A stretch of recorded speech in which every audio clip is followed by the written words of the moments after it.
సంతోషం. దేవునికి మహిమ కలుగును గాక. చక్కని పాట పాడిన సోదరులకు, మరి ఉదయకాలం ఈ డివోషన్ నడిపిస్తున్నటువంటి అక్కకు చేరి ఉన్న ప్రియమైన కుటుంబీకులందరికీ మన మంచి రక్షకుడు, గొప్ప దేవుడైన యేసుక్రీస్తు ప్రభు వారి శ్రేష్టమైన మంచి నామములో ఉదయకాలం అందరికీ ప్రభు పేరిట శుభాలు తెలియజేస్తున్నాము. ప్రభు తన కృప చొప్పున మనకి ఈవిగా మరొక రోజును అనుగ్రహించారు. ఈ రోజును బట్టి ఆయన్ని స్తుతిస్తున్నాము. మరొక దినంలోకి ప్రభు తీసుకొని వచ్చారు. ఈ దినం మన ఎడల ఆయన కలిగి ఉన్న నమ్మకత్వం, యథార్థత, ఆయన విశ్వసనీయత ఎంతో గొప్పవి. వాటన్నిటిని బట్టి మనం మన జీవితం ద్వారా ప్రభువును స్తుతిస్తూ ఆయన్ని గణపరుస్తూ ఉండవలసిన అవసరత ఎంతైనా ఉంది. సంతోషం. ప్రభు మనకిచ్చిన ఈ చక్కని సమయం కొరకై ఆయనకు వందనాలు చెల్లిద్దాము. సువార్తల సమన్వయం. సో ఈ 4 సువార్తలను మనం ఒక ఆర్డర్గా పాయింట్ బై పాయింట్ నేర్చుకునే ప్రయత్నం చేస్తున్నాము. స్క్రీన్ షేర్ చేస్తాము. దయచేసి brother Rajesh brother screen share కొంచెం ఆన్ చేస్తారా? ఆఫ్ ఉంది.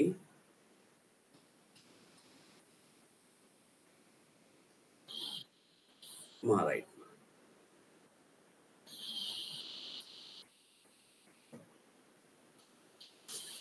మా థ్యాంక్ యూ. లాస్ట్ వీక్ మనం సువార్తల సమన్వయంలో కొన్ని ప్రత్యేకమైన విషయాలను నేర్చుకుంటూ వచ్చాము. ఈరోజు మరలా వాటిని కంటిన్యూ చేసే ప్రయత్నం చేస్తాం. రైట్, మంచిది. గత తరగతిలో మనం యేసుక్రీస్తు ప్రభు వారు భూలోకానికి రావడం, గొర్రెల కాపరులు ఆయన సందర్శించడం, తర్వాత ఆయన సున్నతి చేయగా దేవాలయానికి శుద్ధీకరణ కొరకు తీసుకుని వెళ్ళడం, బెత్లెహేములో ఆయన ఉన్నప్పుడు జ్ఞానులు ఆయన్ని సందర్శించడం, ఏ రోజు చంపాలని చూసినప్పుడు ఐగుప్తుకు ఆయన తీసుకుని వెళ్ళడం, ఐగుప్తు నుండి వచ్చి నజరేతులో నివాసం ఉండడం, యేసు ప్రభు వారి బాల్యం అంతా నజరేతులోనే గడిచినట్లుగా మనం దేవుని వాక్యంలో చూస్తాము. 12 సంవత్సరాల వయసులో యేసు ప్రభు వారు దేవాలయాన్ని సందర్శించారు. అయితే సుమారుగా 18 సంవత్సరాల కాలం, అంటే ఆయనకు 13వ సంవత్సరం నుండి 30వ సంవత్సరం వయసు వచ్చేంత వరకు ఈ 18 సంవత్సరాల కాలాన్ని బైబిల్ మనకు హైడ్ చేసింది. ఒక రకంగా చెప్పాలంటే మౌనం వహించింది. ఒక్క మాటలో, లూకా సువార్తలో ఒక్క మాటతో ఈ 18 సంవత్సరాల కాలాన్ని పరిశుద్ధాత్ముడు ఎందుకో ఫిల్ చేశాడు. దానికి గల కారణం కూడా మనం విన్నాం. ఒకటి, యేసు ప్రభు వారికి, అంటే ఆ రోజుల్లో వారికి 30 సంవత్సరాల వయసు వస్తేనే బోధకుడుగా ఉండడానికి, సమాజంలో నలుగురి మధ్య నిలబడి మాట్లాడడానికి బాహ్య సంబంధమైన అధికారం ఉంటుంది. కాబట్టి యేసు ప్రభు వారు 30 సంవత్సరాల వయసులోనే ఆయన బాప్తిసం తీసుకొని పరిచర్యకు వచ్చారు. సో కాబట్టి ఈ 30 సంవత్సరాల లోపు ఆయన ప్రసంగాలు లేకపోతే ఇవన్నీ చూస్తే అప్పటి కాలపు విధి విధానాలకు వ్యతిరేకంగా ఉంటుంది. సో ఈ కారణాన్ని బట్టి యేసుక్రీస్తు ప్రభు వారి జీవితం 30 సంవత్సరాల వరకు ఉన్న జీవితాన్ని లోబడినట్టుగానే లూకా తన సువార్తలో వ్రాశారు. ఇక్కడ వరకు మనం గత తరగతిలో నేర్చుకున్నాం. సో ఇక్కడ నుండి మనం కంటిన్యూ చేస్తాము. సో అందరూ మీరు నోట్స్ రాసుకోవడానికి రెడీగా ఉన్నారని తలుస్తున్నాము. బైబిల్ ఓపెన్ చేద్దాం. బైబిల్ ఓపెన్ చేసి 4 సువార్తలను ఓపెన్ చేయాలి. 4 సువార్తలను ఓపెన్ చేసి ఆ భాగంలో, అంటే మనం మన వేళ్లతో ఆ భాగాలను కవర్ చేసుకుంటూ ఉంటే కొంత బాగుంటుంది. ఈ 4 సువార్తల్లో ఉన్న ఈ 4 వచనాలను మనం చదువుదాం. మనం చదివితే ఈ భాగం మనకు కొంత అర్థమయ్యే అవకాశం ఉంటుంది. సో మొదటగా మనం చేయాల్సిన పని, నేనైతే ఏం చేశానంటే బైబిల్ ఓపెన్ చేసి మత్తయి సువార్త 3వ అధ్యాయం దగ్గర నా బొటన వేలు పెట్టాను. మార్క్స్ వార్త దగ్గరేమో లెఫ్ట్ హ్యాండ్ చూపుడు వేలు పెట్టి, లూకాసు వార్త దగ్గర మిడిల్ ఫింగర్ పెట్టాను, యోహాను సువార్త దగ్గర ఉంగరపు వేలు అట్లా పెట్టి వీలుగా త్వరగా తీయడానికి ఓపెన్ చేసి పెట్టుకున్నా. సో మీరు కూడా అదే చేస్తూ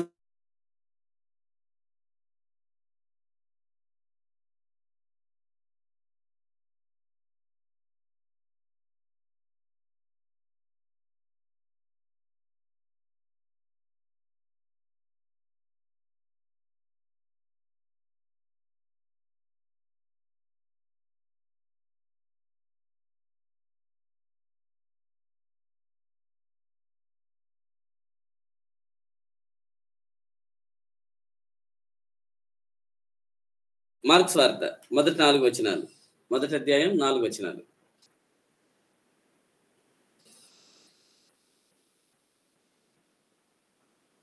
మార్క్స్ వార్త మొదటి అధ్యాయం 4 వచనాలు, మొదటి 4 వచనాలు. దేవుని కుమారుడైన యేసుక్రీస్తు సువార్త ప్రారంభం. 4వ వచనం వరకు. ఇదిగో నా దూతను నీకు ముందుగా పంపుచున్నాను. అతడు నీ మార్గము సిద్ధపరచును. ప్రభువు మార్గం సిద్ధపరచుడి, ఆయన త్రోవలు సరాలము చేయుడని అరణ్యములో కేక వేయుచున్న ఒకని శబ్దం అని ప్రవక్త అయిన యెషయా చేత వ్రాయబడినట్లు, బాప్తిస్మిచ్చు యోహాను అరణ్యములో ఉండి పాప క్షమాపణ నిమిత్తం మారు మనస్సు విషయమైన బాప్తిస్మము ప్రకటించుచు వచ్చెను. రైట్. లూకాసు వార్త 3వ అధ్యాయం మొదటి 2 వచనాలు. లూకాసు వార్త 3వ అధ్యాయం మొదటి 2 వచనాలు. తిబెరియా కైసరు ఏలుబడిలో 15వ సంవత్సరమందు యూదేయకు పొంతి పిలాతు అధిపతిగాను, గలిలయకు హేరోదు చతుర్థాధిపతిగాను, ఇతురయ త్రకోనియా నీతి దేశములకు ఆయన తమ్ముడైన ఫిలిప్పు చతుర్థాధిపతిగాను, అబిలేనే దేశమునకు లుసానియా అధిపతిగాను, అన్నయ్య కయపయు ప్రధాన యాజకులుగాను ఉన్న కాలమున అరణ్యంలోనున్న జకరియా కుమారుడైన యోహాను వద్దకు దేవుని వాక్యము వచ్చెను. సో మనం చదువుకున్న ఈ వచనాలు, వాళ్ళు యోహాను సువార్తలో కూడా కొంచెం ఎక్కువ వచనాలు ఉన్నాయి, 19 నుండి 28వ వచనం వరకు. ఈ వచనాల్లో బాప్తిస్మిచ్చు యోహాను యొక్క పరిచర్య ఆరంభాన్ని గురించి విషయాలు మనం చూస్తాము. బాప్తిస్మిచ్చు యోహాను పరిచర్యను ఎట్లా ఆరంభించాడో మరలా చెప్తున్నాము. సువార్తలు ఎప్పుడైనా మనం చదువుతున్నా, ప్రత్యేకించి మెసేజ్ల కొరకు ప్రిపేర్ అవుతున్నా, స్టడీ చేస్తున్నప్పుడు 4 సువార్తలను పరిగణలోకి తీసుకోవాల్సిన వారమై ఉన్నాం. 4 సువార్తలు. ఉదాహరణకు చూడండి, బాప్తిస్మిచ్చు యోహాను పరిచర్య ఆరంభం అని అన్నాం కదా. ఈ 4 బుక్స్ లో ఈ వచనాలు చదివితే మనకి సమగ్రమైన సమాచారం రావటానికి అవకాశం ఉంది. ఎట్లా చూడండి, ఉదాహరణకి ఈ టాపిక్కే తీసుకుందాం. ఈ టాపిక్ తీసుకుంటే లూకాసు వార్తలోకి రండి. లూకాసు వార్తలో బాప్తిస్మిచ్చు యోహాను పరిచర్య ఆరంభించేటప్పుడు ఎవరెవరు ఎక్కడెక్కడ పరిపాలన చేస్తున్నారో లూకా రాస్తూ వచ్చాడు. లూకా ఒక హిస్టారియన్, చరిత్రకారుడు గనక ఎవరెవరు ఏ సమయాల్లో ఎక్కడెక్కడ పరిపాలన చేస్తున్నప్పుడు ఈ బాప్తిస్మిచ్చు యోహాను పరిచర్య ఆరంభమైందో ఆయన నోట్ చేస్తూ, ఆయన చెప్పిన మాట, అరణ్యంలోనున్న జకరియా యొద్దకు దేవుని వాక్యం వచ్చాడు అని చెప్పాడు. అంటే యోహాను పరిచర్య ఆరంభించే కాలంలో ఆయన అరణ్యములో ఉన్నాడు అన్న మాట చెప్పాడు. ఆయన అరణ్యంలో ఉన్నాడు. మార్క్స్ వార్తలో కూడా 4వ వచనంలో మార్క్ అదే అన్నాడు. మార్క్స్ వార్త 4వ వచనంలో అరణ్యంలో యోహాను ఉన్నాడు అని. అరణ్యంలో ఏమిటి అరణ్యంలో ఉండడం? అరణ్యంలో ఆ ఆయన ఉన్నాడంటే ఊర్లో ఎందుకు లేడు గమనించాలి. అంటే మనం ఇట్లాగున ఈ 4 భాగాలు ఆహ్, సమన్వయం చేసి చదువుతున్నప్పుడు మన స్టడీలో మనం విస్తృతమైన సమాచారాన్ని పొందుకోగలుగుతాం. అర్థమైంది కదూ!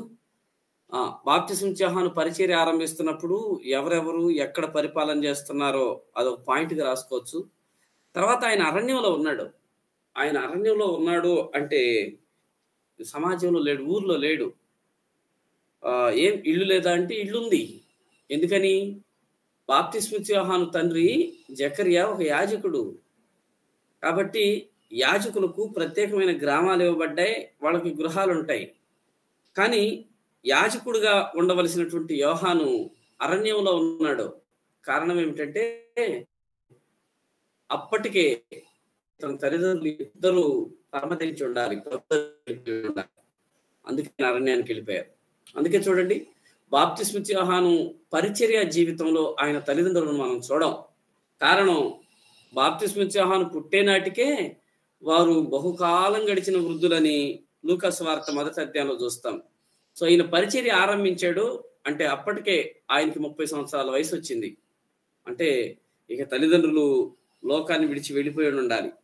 అందుకే ఆయన అరణ్యములోనికి ఉన్నాడు. అరణ్యం లోపల ఉన్నాడు. అయితే దేవునికి స్తోత్రమైన విషయం ఏంటంటే యోహాను అరణ్యంలో ఉన్న దేవుని వాక్యం అరణ్యములో ఉన్న యోహాను దగ్గరికి రావడం.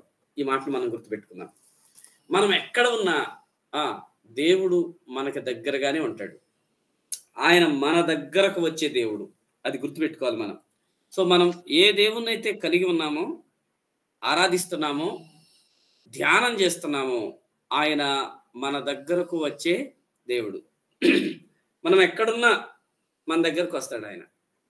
నువ్వే పరిస్థితిలో ఉన్నా ఆయన మన దగ్గరికి వచ్చేటువంటి ప్రభువై ఉన్నాడు.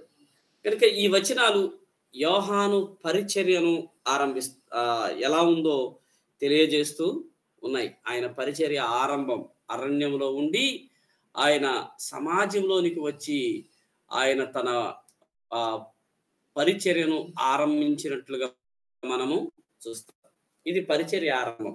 తర్వాత యోహాను యొక్క బాప్తిస్మ యోహాను యొక్క సందేశం, ఆయన ఇచ్చిన సందేశం ధాటిగా ఉండింది. మనం దీన్ని గుర్తుపెట్టుకోవాలి. ఇక్కడ ఒక వేరియేషన్ నేను మీకు చెప్పాలనుకుంటున్నాను. అదేమిటంటే అరణ్యంలో సహజంగా మృగాలు ఉంటాయి, అరణ్యంలో జంతువులు ఉంటాయి. యోహాను అరణ్యంలో మానవునిగా బ్రతికాడు. దేవుడు మెచ్చేటువంటి మానవునిగా బ్రతికాడు. సమాజంలో ఉన్న మనుషులు మాత్రం అరణ్యంలో ఉన్న మృగాల్లాగా బ్రతుకుతున్నారు. అది అరణ్యంలో ఉన్న మృగాల్లాగా బ్రతుకుతూ వచ్చారు. అందుకే అరణ్యంలో నుండి యోహాను బయటికి వచ్చి సమాజంలో దేవునికి వేరుగా, దేవునికి వ్యతిరేకంగా బ్రతుకుతున్న వారికి ధీటైన సందేశం ఇచ్చాడు ఆయన. ధీటైన సందేశం. మత్తయి సువార్త 3వ అధ్యాయం 2వ వచనం నుండి 12వ వచనం వరకు మనం చదివితే ఆ భాగంలో మొత్తం చదవద్దు, మీరు నోట్ చేసుకుంటుంటే సరిపోతుంది. నేను అవసరమైన దగ్గర మాత్రం మీకు వచనాలు చదివించే ప్రయత్నం చేస్తాను. సో మత్తయి సువార్త 3వ అధ్యాయం 2వ వచనం నుండి 13వ వచనం వరకు బాప్తిస్మ యోహాను చెప్పిన సందేశం ఉంది. చాలా క్లుప్తంగా. అయితే ఈ సందేశం ఆయన చెప్తున్నప్పుడు యోర్దాను నది ప్రాంతం దగ్గర ఈ సందేశం ఇవ్వడం జరిగింది. యోర్దాను నది ప్రాంతం, అందుకే పైన రాసిన చూడండి, యోర్దాను ప్రాంతం అని 21వ కాలంలో. అక్కడే యోహాను కూడా ఈ సందేశం ఇస్తున్నాడు.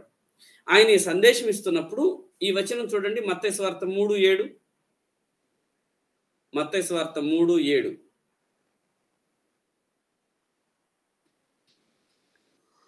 అతడు పరిసయ్యులలోను సద్దూకయ్యులలోను అనేకులు బాప్తిస్మం పొందవచ్చుట చూచి, సర్ప సంతానమా, రాబో ఉగ్రతను తప్పించుకొనుటకు మీకు బుద్ధి చెప్పువాడెవడు?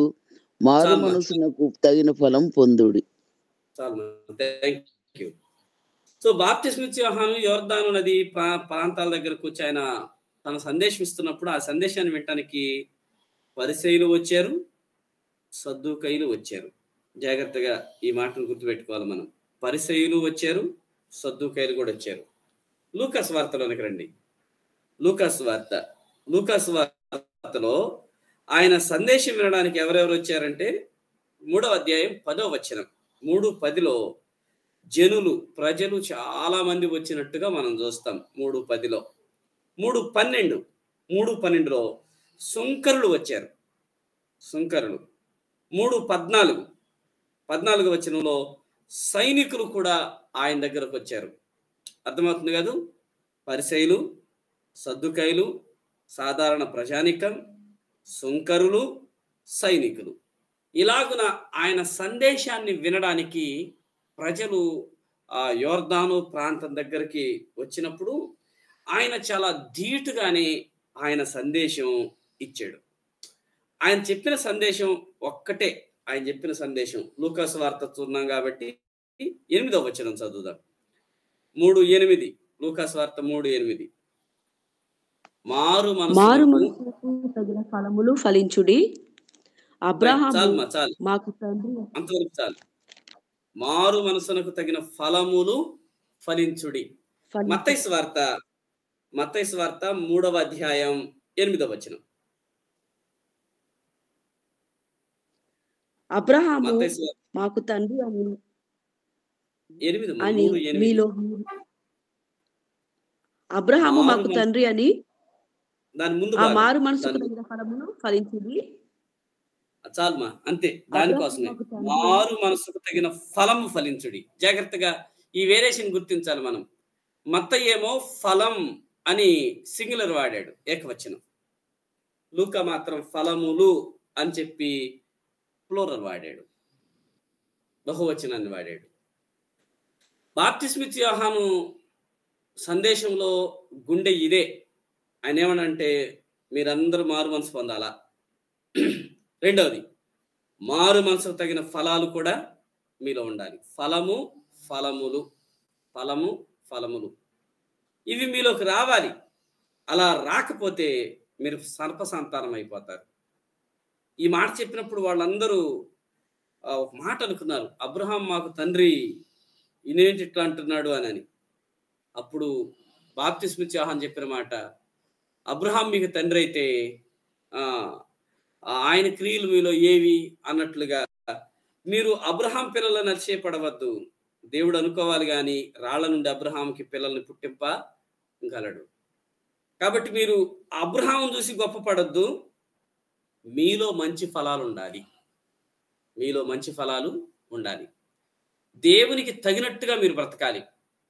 అబ్రహాము దేవునికి తగినట్టుగా బ్రతికినట్టుగానే మీరు కూడా అబ్రహాము సంతానంగా దేవునికి తగినట్టుగా బ్రతికితేనే, లేకపోతే మీరు ప్రమాదంలో పడిపోతారు అని మారు మనసును గుర్చినటువంటి ధీటైన సందేశం యోహాను వారికి ఇవ్వడం మనము చూస్తాం. సో ఈ వచనాలు మనం చదివితే ఆయన సందేశం ఎంత సూటిగా ధీటుగా వాళ్ళకి ఇవ్వబడిందో మనము చూడొచ్చు. సో నేను మొత్తం టచ్ చేయకపోవచ్చు కానీ, ఎందుకంటే అట్లయితే మనకి సువార్తలు 4 సమన్వయం అవ్వదు. దాదాపుగా 150 కంటే మించిన పాయింట్స్ ఉన్నాయి. అందుకే ముందుకెళ్ళిపోదాం. 23 బాప్తిస్మిచ్చి యోహాను యేసు ప్రభువారి గురించి ఏం చెప్పాడో చూద్దాం. యేసు యొక్క బాప్తిస్మిచ్చి యోహాను చిత్రం మత్తయి సువార్త. ఈ వచనాలు చదవాలి. మత్తయి సువార్త 3వ అధ్యాయం 11-12 వచనాలు. 11-12 వచనాలు మారు మనసు నిమిత్తము నేను నీళ్ళలో మీకు బాప్తిసమిచ్చుచున్నాను. అయితే నా వెనక వచ్చుచున్నవాడు నాకంటే శక్తిమంతుడు. ఆయన చెప్పులు ఎవరు మోయుటకైనను నేను పాత్రుడను కాను. ఆయన పరిశుద్ధాత్మలోను అగ్నితోనూ మీకు బాప్తిస్మం ఇచ్చును. ఆయన చేతిలో ఉన్నది. ఆయన తన కళ్ళమును బాగుగా శుభ్రం చేసి గోధుమలను పొట్టులో పోసి ఆరని అగ్నితో పొట్టును గోధుమలను కొట్టులో పోసి ఆరని అగ్నితో పొట్టును కాల్చివేయునని వారితో చెప్పాను. మార్క్స్ వార్త 1వ అధ్యాయం 7-8 వచనాలు.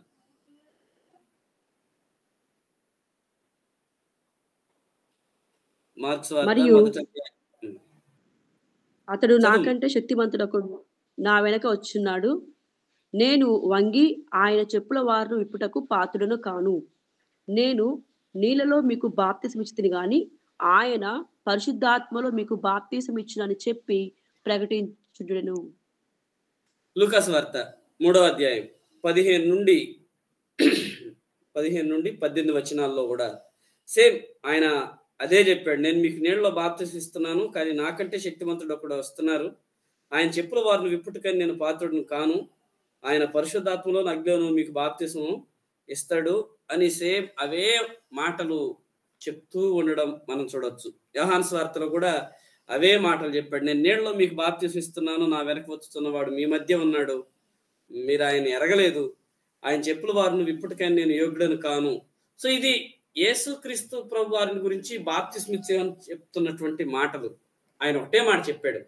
యోహాను బాప్తిస్మ ఇస్తున్నాడు, బాప్తిస్మం ఇది చాలా అద్భుతంగా అనిపించింది. ఈయన అసలు దేవుని పక్షంగా ఒక ప్రవక్తగా వచ్చి చాలా ధీటుగా మాట్లాడాడు. మీకు మాట చెప్పాలి, బాప్తిస్మ ఇచ్చే యోహాను పాత నిబంధనకు చివరి ప్రవక్తగాను, క్రొత్త నిబంధనకు ఆరంభ ప్రవక్తగాను తీసుకోవచ్చు. ఆయన్ని పాత నిబంధనకు కొత్త నిబంధనకు వారధి అని పిలుస్తారు. పాత నిబంధనని కొత్త నిబంధనని కలిపేటువంటి ఒక నిచ్చెన, ఒక బిజ్జి బాప్తిస్మ ఇచ్చే యోహాను. 400 సంవత్సరాలు వారికి దైవ సందేశం లేదు, దేవుని వాక్కు లేదు, ప్రవక్తలు లేరు, దేవదూతల ప్రత్యక్షతలు లేవు, దైవ వాక్కు ప్రత్యక్షించబడటం ఇశ్రాయేలుకి లేదు. సడన్ గా బాప్తిస్మ ఇచ్చే యోహాను తెర మీదకి ఎంటర్ అయ్యాడు. ఆయన పుట్టుక ఒక అద్భుతం, ఆయన ప్రకటన మహా అద్భుతం, ఆయన పరిచయ ఆరంభం కూడా అద్భుతం.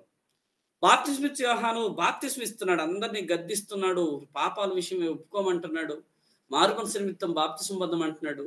వాళ్ళందరూ బాప్తిస్మ ఇచ్చే యోహాన్ని గొప్పగా చూస్తున్నారు వచ్చి యోర్దాను పరివాహక ప్రాంతాల్లో. అప్పుడు బాప్తిస్మ ఇచ్చే యోహాను చెప్పాడు, మీరు నన్ను చూస్తున్నారా? నా వెనక ఒక ఆయన వస్తాడు, నన్ను కాదు, నా వెనక ఒక ఆయన వస్తాడు, ఆయన నాకంటే శక్తిమంతుడు అని చెప్పాడు. మరి నా సంగతి ఏంటంటారా? ఆయన ఎంత శక్తిమంతుడంటే ఆయన చెప్పులకు కట్టి ఉన్న బెల్ట్ తీయటానికి కూడా నేను యోగ్యునిగానన్నాడు. చెప్పుల వారు విప్పడం అంటే ఇప్పుడు మనకి బెల్ట్ చెప్పులు ఉన్నాయి చూశారు, జిప్పట్ల వేయటమే, అది తీసేసి. అప్పుడు అట్లా కాదు, తాళ్ళు ఉండేవి, తాళ్ళు కట్టుకోవాలన్నమాట. మనం ఇప్పుడు షూ గన్ లేసి కట్టినట్టుగా వాళ్ళ చెప్పులకి వారులు తాడులు ఉండేవి, అవి రౌండ్గా వేసి కాలికి కట్టేవాళ్ళు పైన. చెప్పులు వేయడానికి చెప్పులు తీయడానికి ఆ రోజుల్లో ఒక బానిస ఉండేవాడు. మనకు కానీ ఇంటి ముందు చెప్పులు పెట్టుకోవడానికి స్టాండ్ ఉన్నట్లుగా ఆ రోజుల్లో వాళ్ళకి చెప్పులు విప్పడానికి వేయడానికి ఒక బానిస ఉండేవాడు. బయటే ఉంటాడు, ఎవరన్నా వచ్చారనుకోండి, ఇంట్లో వాళ్ళు వచ్చిన అతిథులు వచ్చిన వాళ్ళు అక్కడ నిలబడితే చాలు, ఆ బానిస వంగి ఆ వారు కట్టిన తాళ్ళు విప్పి ఆ కాలు నుండి ఆ చెప్పులు తీసి భద్రంగా పక్కన పెడతాడు. యోహాను అదే అన్నాడు, నేను వంగి అనే మాట అన్నాడు చూడండి. నేను వంగి ఆయన చెప్పుల వారును విప్పటానికి కూడా యోగ్యుడను కాను అనే మాట మనం ఇందాకే చదువుకున్నాం. ఆ మాట ఆయన అన్నాడు మార్క్స్ వార్త 7వ వచనంలో, మొదటి అధ్యాయం 7వ వచనంలో. అంటే తనను తాను ఒక బానిసతో పోల్చుకున్నాడు ఆయన. నేను ఆ చెప్పులు విప్పటానికి కూడా యోగ్యుని గాను, ఆ తాళ్ళు విప్పటానికి కూడా యోగ్యుని గాను, ఆయన చెప్పుల తాళ్ళు విప్పటానికి కూడా ఆయన నాకంటే అంత గనుడు అని చెప్తూ ఆయన చేసే 2 పనుల గురించి యోహాను చెప్పాడు. ఇది మనం వినాల్సిన ఒక విషయం.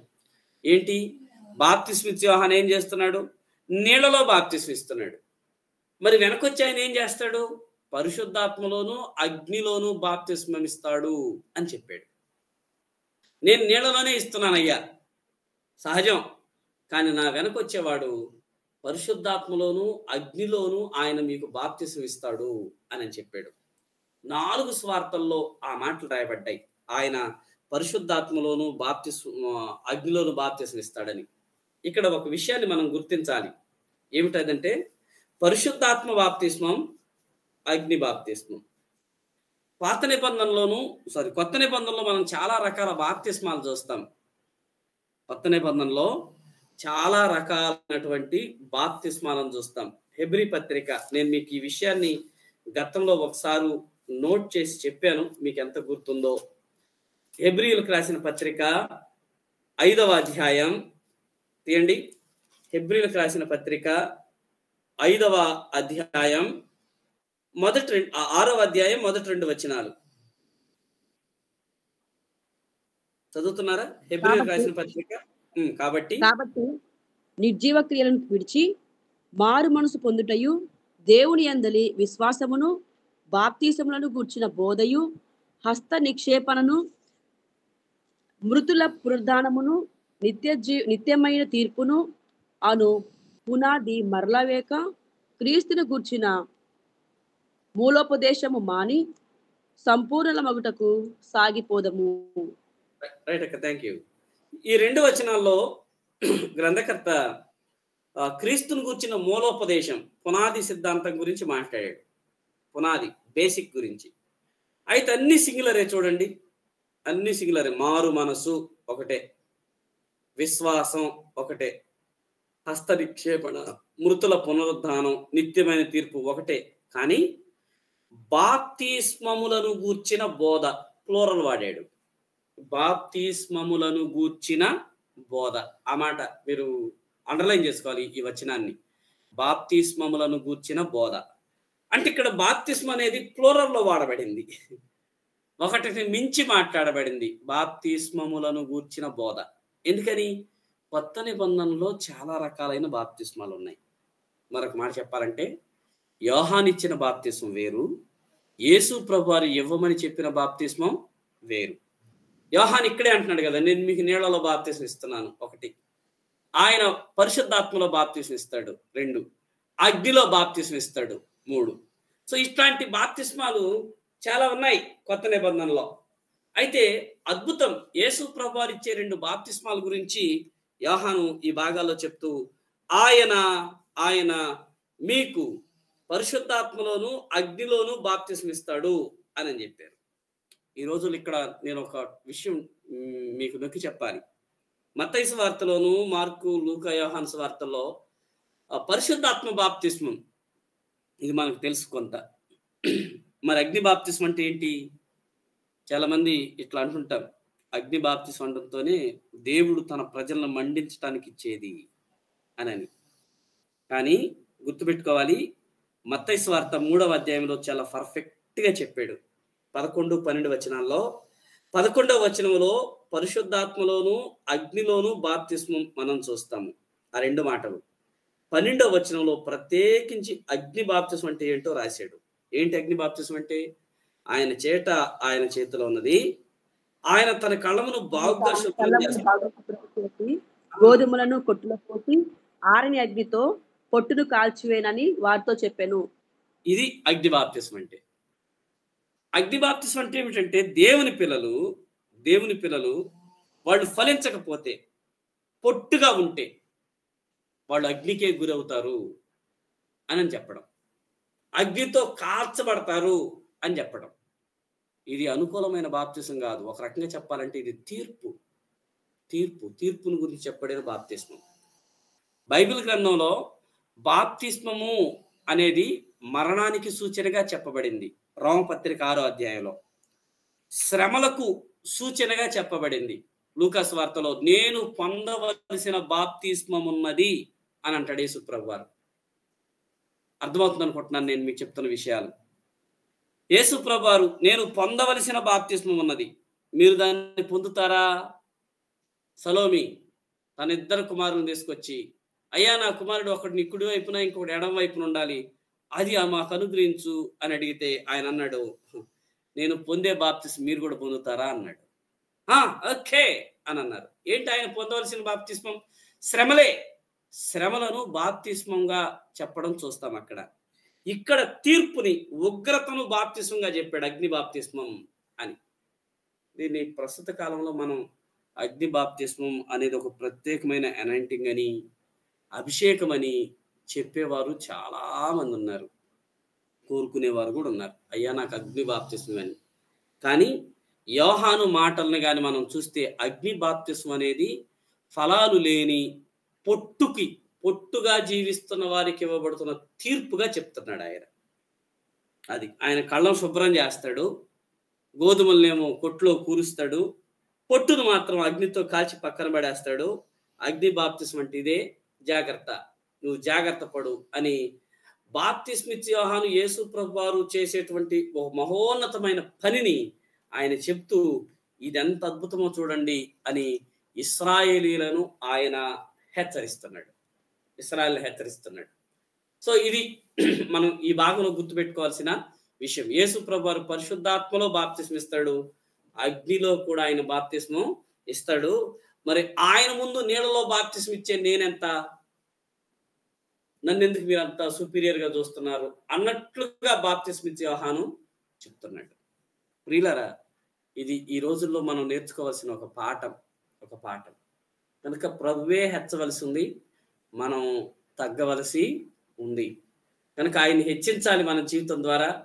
మనం తగ్గుతూ ఆయన చేత హెచ్చించబడవలసిన వారమై ఉన్నాం. 24 బాప్తిస్మిచ్చి యోహాను యొక్క ధైర్యం, ఆయన డేర్నెస్ మనం చూస్తాం ఈ భాగంలో. మత్తయి సువార్త 14వ అధ్యాయం 4 నుండి 12 వరకు, లూకా సువార్త 3వ అధ్యాయం 19, 20 వచనాలను మనం చదివినప్పుడు ఆయన ధైర్యాన్ని మనం చూస్తాం. లూకా సువార్తలో ఉన్న భాగాన్ని చదువుదాం. లూకా సువార్త 3, 19, 20. అయితే చతుర్థాధిపతి అయిన హేరోదు చేసిన సకల దుష్కార్యముల నిమిత్తమును అతని సోదరి భార్య అయిన హేరోదియా నిమిత్తమును యోహాను అతనిని గద్దించినందుకు అది వరకు తాను చేసినవన్నీ చాలవన్నట్టు అతడు యోహానును చెరసాల్లో వేయించెను. రైట్. సో ఇక్కడ యోహాను ధైర్యాన్ని మనం చూస్తున్నాం. యోహాను ధైర్యం. యోహాను చాలా డేరింగ్ పర్సన్. మీకు మాట చెప్పాలి, యోహాను గురించి ఒక మాట బైబిల్లో ఉంది. యోహాను గురించి ఒక మాట ఏంటి ఆ మాట అంటే, ఏలియా ఆత్మ గలవాడై అని లూకా సువార్త స్టార్టింగ్ లోనే ఆ మాటను దేవదూత చెప్తాడు జకర్యాకి. లూకా సువార్త 1వ అధ్యాయం 17వ వచనంలో ఏలియా యొక్క ఆత్మ గలవాడై అనే మాట ఉంటుంది. ఏలియా యొక్క ఆత్మ గలవాడై. ఏలియా ఎంత డేరింగ్ పర్సన్ అబ్బా, ఎంత డేరింగ్ పర్సన్. 850 మంది బయలు ప్రవక్తలను ఒక్కడే కర్మేలు పర్వతంపై ధీటుగా ఎదుర్కొన్నటువంటి డేరింగ్ పర్సన్ ఏలియా. బాప్తిస్మిచ్చి యోహాను కూడా అలాంటి ధైర్యవంతుడే. చాలా అసలు రాజీ లేకుండా మాట్లాడతాడు. నువ్వు ఎదుటి నిలబడింది ఎవరన్నది చూడడు. ఆయన ముక్కుసూటి మనిషి, రాజీ పడకుండా, మాటలు నమలకుండా, నాంచకుండా. కొద్దిమంది నీళ్లు నవ్వులుతారే, బ్రదర్ మీకు విషయం చెప్పాలి, ఇట్లాంటోడు కాదు. బ్రదర్ మీకు విషయం చెప్పాలనుకుంటున్నాను, ఏంటిది ఇట్లాగా, సిస్టర్ మీరు ఇట్లా ఉండకూడదు ఇక అంతే అన్నట్లుగా అంత ఫోర్స్గా ధైర్యంగా చెప్తాడు. ఈయన ధైర్యాన్ని మనం డైరెక్ట్గా హేరోదును గద్దించడంతో చూస్తాం. లూకా సువార్త 3వ అధ్యాయంలో 1వ వచనంలో మనం ఆ మాటను చూస్తాం. గలిలయకు హేరోదు చతుర్థాధిపతిగా ఉన్నాడు. గలిలయకు హేరోదు చతుర్థాధిపతిగా ఉన్నాడు. ఇతురయ్య త్రకోనీతి దేశములకు అతని తమ్ముడైన ఫిలిప్పు. జాగ్రత్తగా ఈ మాట గుర్తుపెట్టుకో, వీళ్ళిద్దరు అన్నదమ్ములు, మహాహేరోదు పిల్లలు. యేసు ప్రభు వారు పుట్టినప్పుడు పరిపాలన చేస్తున్న హేరోదు ఉన్నాడే, ఆయన కొడుకులు వీళ్ళిద్దరు, హేరోదు టు ఫిలిప్పు. అయితే ఫిలిప్పు భార్య పేరు హేరోదియా. హేరోదు ఏం చేశాడు తెలుసా? తమ్ముని భార్యను తీసేసుకున్నాడు. ఇక ఆమెని బైబిల్ చెప్పబడిన మాట కీప్గా ఉంచుకున్నాడు, సెకండ్ భార్యగా ఉంచుకున్నందుకు హేరోదుని బాప్తిస్మిచ్చి యోహాను గద్దించాడు. ఏంటి పని? పాలకుడే ఇట్లా ఉంటే ప్రజల సంగతి ఏంటి? పాలకుడివి నువ్వెంత హుందాగా ఉండాలి, ఎంత న్యాయంగా, ఎంత నీతిగా ఉండాలి, నువ్వు ఇట్లా ఉంటే ప్రజలు ఇంకెంత పాడైపోతారు చూడు అని యోహాను వారిని గద్దించాడు. దాన్ని అందుకే లూకా సువార్తలో వెంటనే పెట్టాడు. దాన్ని వెంటనే బాప్తిస్మిచ్చి యోహాను యేసు ప్రభు వారి గురించి చెప్పిన వెంటనే లూకా వరుస క్రమంలో దాన్ని పెట్టాడు, వరుస క్రమంలో. సో బాప్తిస్మిచ్చి యోహాను అంత ధైర్యవంతుడు. పాపాన్ని ఆయన సహించడు, పాపాన్ని పాపంగానే చెప్తాడు, పాపానికి మసిపూసి మారేడుకాయ చెయ్యడు. నేటి దినాల్లో మనం దాన్ని చూస్తున్నాం. చిన్నదే కదండి బ్రదర్, దీన్ని కూడా అంత పెద్దగా పట్టించుకుంటారా? మీరు భూతద్దంలో చూస్తున్నట్టున్నారు. ఆ కొద్ది మనం చూసి చూడనట్టుగా ఉండాలి బ్రదర్. దేవుడు మాత్రం చూసి చూడ, ఆ అజ్ఞాన కాలములను దేవుడు చూసి చూడనట్టుగా ఉండెను. మరి అట్లా ఉండాలి మీరు. మనం అట్లా ఉండదు, ప్రతి దాన్ని పట్టించుకోకూడదు. చిన్నదే ఇది చాలా చిన్నది అని మనం అంటాం, కానీ దేవుడు అనడు. దేవుడు అనడు. బాప్తిస్మిచ్చే యోహాను రాజీపడడు. చిన్నదేంటి బ్రదర్? చిన్నది చాలా చిన్నది, నాలుక చిన్నదే, ప్రపంచానికి చిచ్చు పెడుతుందని బైబిల్ రాయబడలేదు. కనుక బాప్తిస్మిచ్చే యోహాను పాపం విషయంలో ఆయన దృక్పథం చాలా స్ట్రైట్ గా ఉంటుంది. అందుకే అంత ధైర్యంగా ఆయన గద్దించగలుగుతాడు. హేరోదునే గద్దించాడంటే ఇక సామాన్య ప్రజల పరిస్థితి ఎట్లా ఉంటుందో ఊహించండి. ఊహించండి. కనుక బాప్తిస్మిచ్చే యోహాను దేవుని పక్షంగా, దేవుని మనిషి. యోహాను సువార్తలో ఆ మాట చూస్తాం. దేవుని యొద్ద నుండి పంపబడిన ఒక మనుషుడు ఉండెను, అతని పేరు యోహాను. యోహాను దేవుని మనిషిగా దేవుని చిత్తాన్ని చేస్తూ దేవుణ్ణి సంతోష పెట్టేటువంటి వాడు. మరి ఆ మాటకొస్తే, మరి నువ్వు దేవుని మనిషిగానే ఉన్నావా? దేవుణ్ణి సంతోష పెట్టేటట్టుగానే ఉన్నామా? ప్రస్తుత దినాల్లో మనందరం మనల్ని పొగిడే వారి కోసం చూసుకుంటున్నాం కాదు. మనల్ని పొగడాలి ఎవరైనా. అక్క మీరు భలే పాట పాడతారక్క, తమ్ముడు నీకు భలే జ్ఞానం, తమ్ముడు నువ్వు భలే ప్లే చేస్తున్నావు, ఇలా పొగిడితే తబ్బి ఉబ్బైపోతాం. అదే మనుషులు మనలో ఉన్న ఒక లోపం చెప్తే, మన తప్పిదాన్ని చెప్తే, లేకపోతే అక్క మీరేదో వేరువేరుగా అసలు ప్రార్థన అంటే దేవుడు వినాలని కాక మనుషులను వినాలని చేస్తున్నట్టున్నారక్క, కొంచెం చూడండి అంటే, ఏడు తమ్ముడు నాలో ఉన్న ఆధ్యాత్మికత నీకు అర్థం కాలేదా అని ఇట్లా మాట్లాడే ప్రమాదం ఉంది. కానీ గుర్తుపెట్టుకుందాం, ఈ మాటను మనసులో పెడదాం. పొగిడేవారు ఉండొచ్చేమో, కానీ మనల్ని హెచ్చరించి గద్దించేవారు ఖచ్చితంగా మనకు ఉండాలి. నేను ఇట్లా అనుకుంటాను, నా తప్పిదాన్ని నాకు చూపగలిగిన ఒకళ్ళు ఉంటే నా జీవితం ఎంత శ్రేష్టంగా ఉంటుందో, కనుక దావీదుకి నాతాను ఉన్నట్టుగా నాకు కూడా ఒక నాతాను ఉండాలి. నా తప్పిదాన్ని నాకు ఎత్తి చూపించేవాళ్ళు, రాజీ పడకుండా గద్దించేవాళ్ళు. అది పెద్ద విషయం కాదులే అని చెప్పారనుకోండి, మనం నష్టపోతాం. బాప్తిస్మిచ్చే యోహాను అట్లాంటి వాడు కాడు.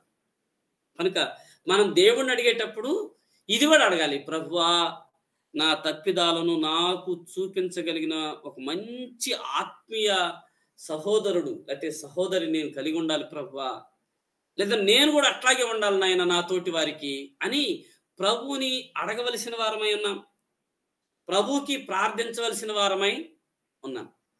కనుక దీన్ని గుర్తుపెట్టుకుందాం. బాప్తిస్మిచ్చే యోహాను బహు ధైర్యం కలిగిన వాడు. హేరోదు తప్పిదాన్ని కూడా ప్రజల ముందు ఆయన హేరోదుకే చెప్పాడు డైరెక్ట్గా.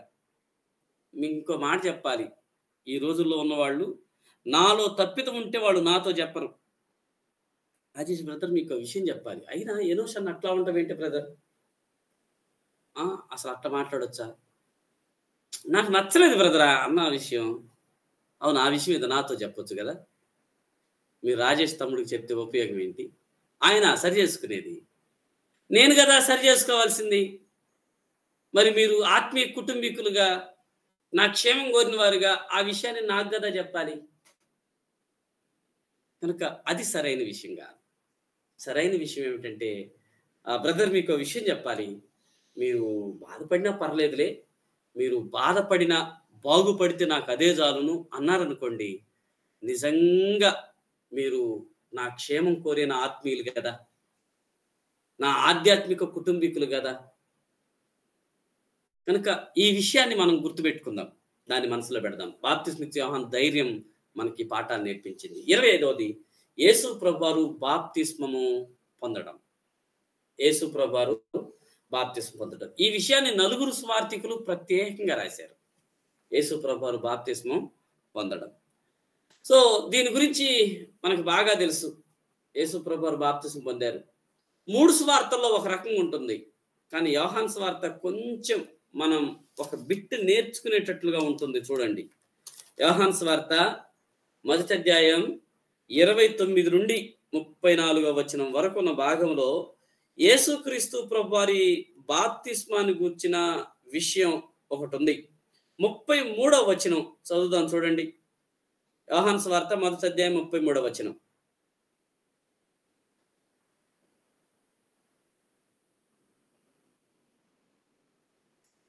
హలో, ఉన్నారా?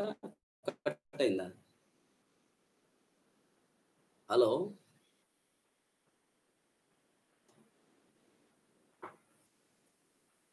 అమ్మా, నా మాట వినపడుతుందా? వినబడుతుంది సార్. రైట్. యోహాను సువార్త 1వ అధ్యాయం 33వ వచనం. నేను ఆయనను ఎరుగనైతిని గాని నీళ్లలో బాప్తిస్మం ఇచ్చుటకు నన్ను పంపినవాడు నీవెవరి మీద ఆత్మ దిగివచ్చుట నిలుచుట చూచితువో ఆయనే పరిశుద్ధాత్మలో బాప్తిస్మం ఇచ్చువాడని నాతో చెప్పాను. ఆ మాట, నేను ఆయనను ఎరుగనైతిని గాని అంటే బాప్తిస్మిచ్చి యోహాను బాప్తిస్మిస్తున్నాడు. ఆయన కూడా ఎందుకు ఇస్తున్నాడు అంటే ఆయన ఒక సైన్ కోసం చూస్తున్నాడు. మెస్సయ్య కోసం ఆయన కూడా ఎదురు చూస్తున్నాడు. చిన్నప్పటి నుండి యేసు ప్రభువారి లైఫ్, బాప్తిస్మిచ్చి యోహాను లైఫ్ ఇద్దరిది భలే స్పెషల్గా ఉండేది. బాప్తిస్మిచ్చి యోహాను గురించి యేసు ప్రభు తెలుసు, యేసు ప్రభువారి గురించి బాప్తిస్మిచ్చి యోహాను కూడా తెలిసి ఉండాలి.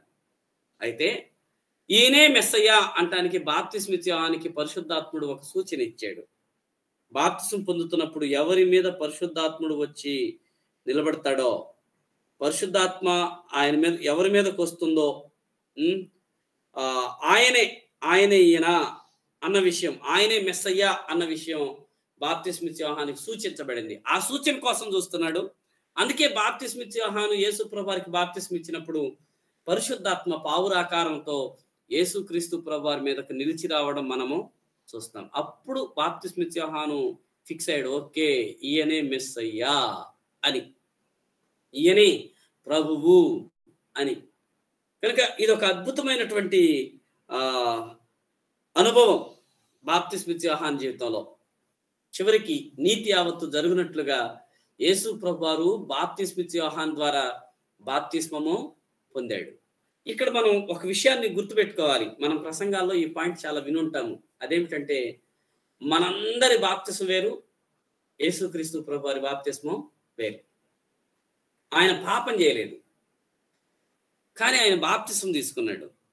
దానికి గల కారణం ఏమిటంటే ఒకటి మనుషులకు దైవాధికారాన్ని చూపించడానికి. అందుకే నీతి యావత్తు ఎలాగూ జరగాలి, నాకు నువ్వు బాప్తిస్మం ఇవ్వు అని అన్నాడు. అదేంటి బోధకుడా, నేనే నీ చేత బాప్తిస్మం పొందాలి కదా? అవును, నీతి జరగాలి. మీకు ఈ విషయాన్ని నేను యేసుక్రీస్తు ప్రభు వారి గురించి చెప్పాను. బోధకుడా, నువ్వు ఇవన్నీ చేస్తున్నావు, నీకు అధికారం ఎక్కడిది అని ప్రశ్నించిన వాళ్ళకి యేసు ప్రభు వారు అడిగిన ప్రశ్న గుర్తుందా? బాప్తిస్మిచ్చి యోహానికి ఇవ్వబడిన అధికారం పరలోకం నుండి వచ్చిందా, భూమి మీద నుండి వచ్చిందా అని. ఆ ప్రశ్న వెంటనే ఆయన ఎందుకు అడిగాడంటే, యేసు ప్రభు వారు బాప్తిస్మిచ్చి యోహాను దగ్గర బాప్తిస్మం తీసుకున్నారు. ఆటోమేటిక్గా వాళ్ళకి అర్థమవుతుంది బాప్తిస్మిచ్చి యోహాను అధికారం పరలోకం నుండి వచ్చింది, అయితే యేసు ప్రభు వారి అధికారం కూడా పరలోకం నుండే వచ్చింది అని చెప్పడానికి. రెండవది ఆయన మనకు మాదిరి చూపించడానికి బాప్తిస్మం తీసుకున్నాడు. అంతేగాని ఆయన పాపం చేసినందుకు కాదు. నమ్మి బాప్తిస్మం పొందిన వాడు రక్షించబడును. అవునయ్యా, యేసు ప్రభు వారు కూడా రక్షణ అవసరమైన బాప్తిస్మం పొందితే మీరేంటి ఆయన రక్షకుడు అంటున్నారు? ఇట్లాంటి వివాదాలు చాలా నేటి సమాజంలో పుంఖానుగా ఉన్నాయి. దేవుని వాక్యాన్ని కలిపి చేర్పేవాళ్ళు, తమకు అనుకూలంగా మాట్లాడుకునే వాళ్ళు భీకరంగా ఉన్నారు. అందుకే బైబిల్ బాగా చదవాలి, బైబిల్ మీద పొదగాలి. దేవుని వాక్యాన్ని చదివినప్పుడే ఇట్లాంటి దురుపదేశాల నుండి మనం బయటికి వస్తాం. కనుక యేసు ప్రభు వారి బాప్తిస్మం పాప క్షమాపణ కొరకైనది కాదు. అదేంటి, బాప్తిస్మిచ్చి యోహాను దానికోసమే కదా ఇచ్చాడు. పాప క్షమాపణ నిమిత్తం మారు విషయమైనటువంటి బాప్తిస్మం అన్నాడు కదా. మరి యేసు ప్రభు వారు తీసుకుంది కూడా అదే కదా? కాదు. ప్రజలకు ఆయన బయలుపరచబడాలి.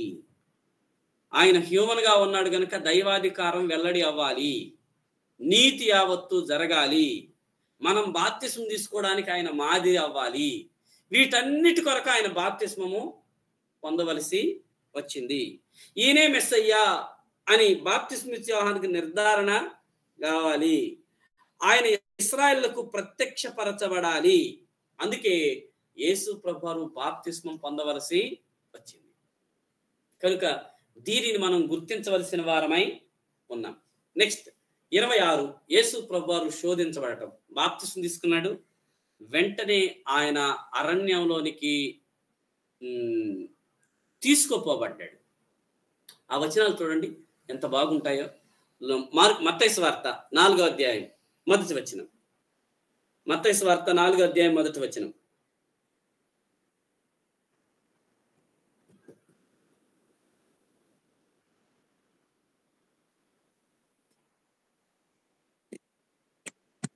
అప్పుడు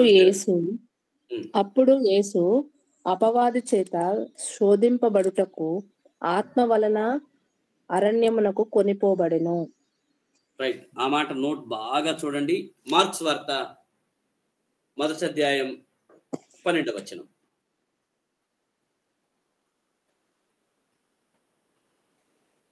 వెంటనే పరిశుద్ధాత్మ ఆయనను అరణ్యంలోనికి త్రోసికొని పోయెను.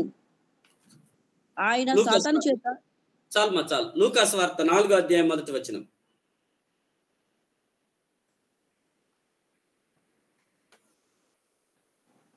యేసు పరిశుద్ధాత్మ పూర్ణుడై యోర్దాను నుండి తిరిగి వచ్చి 40 దినములు ఆత్మ చేత అరణ్యములో నడిపింపబడి అపవాది చేత శోధింపబడుచుండెను. చూసారా, 4 వచనాల్లో పరిశుద్ధాత్మ ప్రస్తావన ఉంది. పరిశుద్ధాత్మ మత్తయి ఏమో పరిశుద్ధాత్మ చేత కొనిపోబడ్డాడు, ఆత్మ చేత కొనిపోబడ్డాడు అరణ్యంలోనికి అని రాశాడు. మార్కేమో త్రోసుకొనిపోబడ్డాడు అన్నాడు, ఆత్మలోనికి త్రోసుకొనిపోయాను. లూకా దగ్గరకు వచ్చేసరికి నడిపించబడేను అనే మాట. అందుకే ఇది సువార్తల సమన్వయం. చూసారా, 3 సువార్తికులు 3 ప్రత్యేకమైన పదాలు వాడాడు. నడిపింపబడ్డాడు, త్రోసుకొని పోబడ్డాడు, ఆయన తీసుకొని పోబడ్డాడు. ఎక్కడికి? అరణ్యంలోనికి. ఎందుకు? శోధించబడటానికి. అదేంటి మనం శోధించబడ్డానికి పరిశుద్ధాత్ముడు మనల్ని నడిపిస్తాడా? మనం గుర్తుపెట్టుకోవాలి. అవును, శోధించేది దేవుడు కాదు, కానీ శోధించేది సైతాన్ అయితే అలా శోధించబడ్డానికి దేవుడి అనుమతి ఇవ్వాలి. కొన్నిసార్లు అక్కడికి మనం కొనిపోబడతాం. యేసు ప్రభువారు శోధించబడ్డానికి పరిశుద్ధాత్మని చేత కొనిపోబడ్డాడు. గుర్తుపెట్టుకోవాలి, మనం పరిశుద్ధాత్మని చేత నడిపించబడ్డాడు. శోధనలోకి పరిశుద్ధాత్ముడు మనల్ని నడిపించడు, కానీ శోధన అనుమతిచ్చి ఆయన మనకి శోధన వచ్చేటట్లుగా అనుమతిస్తాడు, సాతానికి అనుమతి ఇస్తాడు. యోబు గ్రంథంలో మనం చూసినట్లుగా. కనుక ఇక్కడ మనం ఆదరించవలసిన, ధైర్యపరచవలసిన విషయం ఏంటంటే, ఆత్మపూర్ణుడై ఆయన పరిశుద్ధాత్మ చేత నడిపించబడ్డాడు. దేనికి? శోధించబడ్డానికి. అంటే శోధనల్లో కూడా పరిశుద్ధాత్ముడు మనలో ఆత్మరూపిగా ఉన్న ఆయన మనకి తోడుగానే ఉంటున్నాడు అని మనం గుర్తుపెట్టుకోవాలి. సో యేసు ప్రభువారు శోధించబడిన విధానం, ఈ శోధన మత్తయి ఆదికాండం 3వ అధ్యాయంలో ఆదాము ఎదుర్కొన్న శోధనకు సమానంగా ఉంటుంది. ఆదాము 3 రకాలైనటువంటి శోధనలు ఎదుర్కొన్నాడు: శరీరాశ, నేత్రాశ, జీవపడంబం. యేసుక్రీస్తు ప్రభువారు కూడా 3 రకాలైన శోధనల్ని ఎదుర్కొన్నాడు. శరీరాశ ఏంటి? శరీరాశ, ఈ రాళ్లను రొట్టెలుగా చేసుకొని తిను, ఆకలవుతుంది కదా, శరీరాశ. నేత్రాశ, లోక వైభవములన్నిటినీ చూపించి నువ్వు నాకు మొక్కితే ఇవన్నీ నీకు ఇచ్చేసేస్తా, నేత్రాశ. జీవపడంబం, నువ్వు కానీ ఇక్కడి నుంచి దూకితే దేవదూతలు వచ్చి పట్టుకుంటారు నిన్ను. నువ్వు దేవుడు అని, ప్రభు అని అందరికి అర్థమైపోద్ది. సిరువు దాకా ఎందుకు చెప్పు, గోరుతో పోయేదానికి గొడ్డల దాకా అవసరం ఉంటాయా యేసు? దూకు, నా మాటను, నువ్వు దేవుని కుమారుడు అయితే.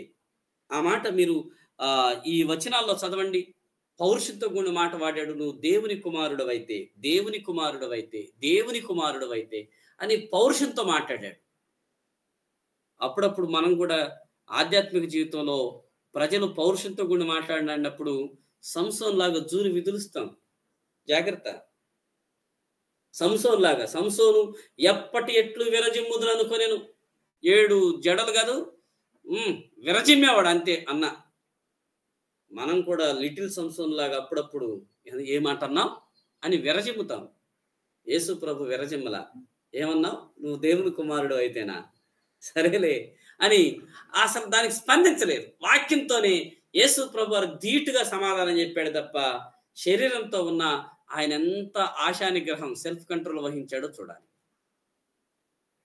మనకి యేసు ప్రభు వారి శోధనలు ఆయన మానవునిగానే ఉండి ఎదుర్కొన్నాడు. ఆదాము ఏ శోధనలో పడిపోయాడో యేసు ప్రభు వారు అదే శోధనలో జయించాడు, గెలిచాడు. అంటే ఇది మనకేం చెప్తుందో తెలుసా? ఆదాం పడిపోయాడు కదా, పడిపోవటం సాధారణం అనుకుంటారేమో, మరి నేను గెలిచాను కదా, గెలవటం కూడా మీకు సాధారణం అవ్వాలి. ఈ మాట జాగ్రత్తగా మనసులో పండియండి. మనం అప్పుడప్పుడు ఏమనుకుంటామంటే, మనుషులం కదా బ్రదర్, ఇలాంటి సహజం కదా బ్రదర్, అక్క అంతేలే, శరీరంలో ఉన్నప్పుడు మరి ఏం చేద్దాం చెప్పండి, తప్పదు మరి అన్నట్టుగా అనుకుంటాం. ఎందుకని? జీన్స్ ఆఫ్ ఆదాం జీన్స్ మనలో ఉన్నాయి.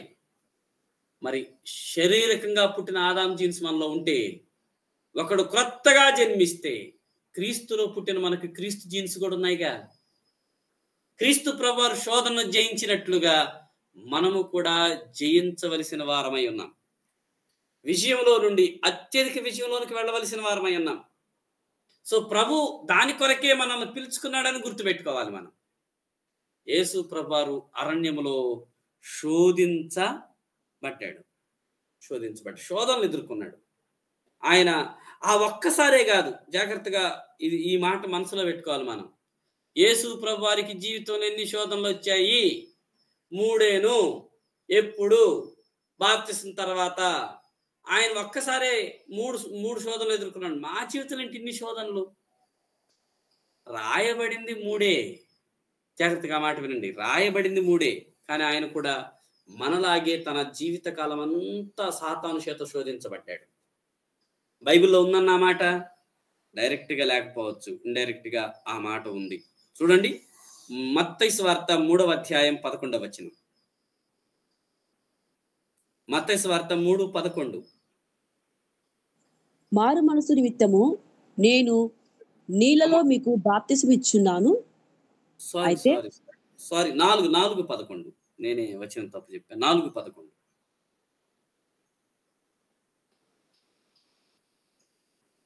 అంతటా అపవాది ఆయనను విడిచిపోగా, ఇదిగో దేవదూతలు వచ్చి ఆయనకు పరిచర్య చేసిరి. రైట్. లూకాసు వార్త 4:13.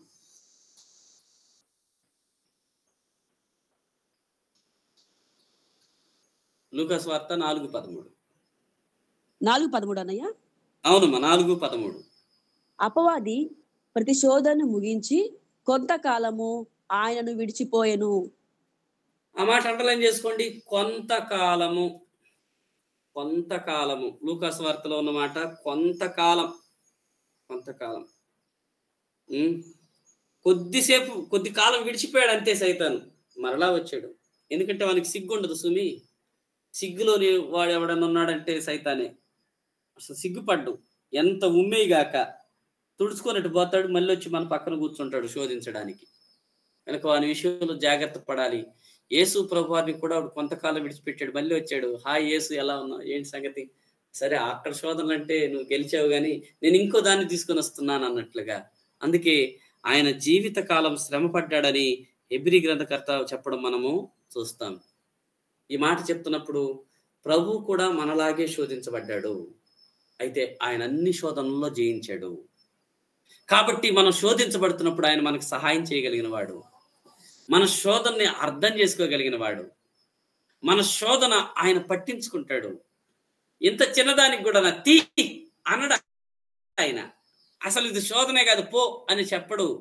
ఆయన మనం భుజం మీద చేసి పెద్దన్నలాగా మనల్ని అర్థం చేసుకొని, తమ్ముడు చెల్లి ఇది నాకు కూడా ఎదురైని, నేను జయించాను, నీకు విషయం చెప్పమంటావా, నేను నిన్ను నమ్ముతున్నాను, నువ్వు కూడా జయిస్తావని నాకు తెలుసు.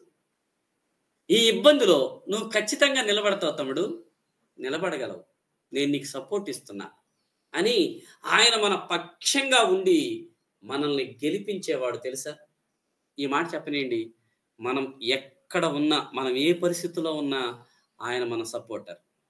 రాత్రి క్రికెట్ జరిగింది కదా, వేరే స్థలంలో జరిగింది. రోహిత్ శర్మ చెప్తా ఇట్లా అన్నాడు, మేము వేరే దేశంలో ఉన్నా ఇక్కడున్న ఫ్యాన్స్ మాకు భలే సపోర్ట్ ఇచ్చారు, అది మాకు భలే ఊతమైంది గెలవటానికి అని అన్నాడు. అందరికీ ఫ్యాన్స్ అందరికీ సపోర్టివ్గా ఉన్న అందరికీ కృతజ్ఞతలు చెప్పాడే. వేరే దేశంలో కూడా ఇంతమందా అన్నట్టు. ప్రియులరా, మనం ప్రభువులో ఉన్నాం. నువ్వు ఏ పరిస్థితిలో ఉన్నా మన దేవుడు, మన ప్రభువు, మనలాగా శోధించబడిన ఆయన మన పెద్దన్నలాగా మనకి సపోర్టివ్గానే ఉన్నాడు. దీన్ని మనం మర్చిపోకూడదు సుమి, దీన్ని మనం మర్చిపోకూడదు. ఈ సపోర్టివ్తో మనం జయించాలి, గెలవాలి, నిత్యం ఆయనకి కృతజ్ఞతలు చెల్లిస్తూనే ఉండాలి. సో యేసు ప్రభువారు అట్లాగున శోధనను ఎదుర్కొన్నాడు, వాటిని ఆయన జయించాడు. ఎక్కడ ఆదాము పడిపోయాడో అదే అదే అదే శోధనలో యేసు ప్రభువారు జయించి వీటిని జయించవచ్చు అని చూపించాడు. రైట్. 27వది యేసు ప్రభువారు మొదటి శిష్యులను పిలవటం. యోహాను సువార్త 1వ అధ్యాయం, ఇక్కడ నుండి దాదాపు యోహాను సువార్త ఉంటాయి. యోహాను సువార్త 1వ అధ్యాయం 35వ వచనం నుండి 51వ వచనం వరకు మనం సహజంగా యేసు ప్రభువారి మొదటి శిష్యులు ఎవరు అంటే పేతురు పేరు చెప్తామేమో, పేతురు పేరు. కానీ మీకు మనం తెలుసుకోవాల్సిన విషయం, యేసు ప్రభువారు మొట్టమొదటిగా పిలుచుకున్న శిష్యులు పేతురు కాదు. అదేంటన్నా, మత్తయి సువార్తలో 3వ అధ్యాయంలో ఆయన బాప్తిసం తీసుకొని బయటకు వచ్చిన తర్వాత పేతురు, యోహాను, అంద్రేయలు వలలు క్లీన్ చేసుకుంటున్నప్పుడు మనుషులు బట్టు జాగ్రత్తగా చేస్తానన్నాడు కదా. స్వార్థల సమన్వయం అందుకే నేర్చుకోవాలి. యేసు ప్రభువారు మొదటి శిష్యులను పిలిచాడు. ఆ సంభవం యోహాను సువార్త 1వ అధ్యాయం 35 నుండి 51వ వచనం వరకు రాయబడింది. యేసు ప్రభువారి మొదటి శిష్యులు పేతురు, అంద్రేయ కాదు, అంద్రేయ యోహాను.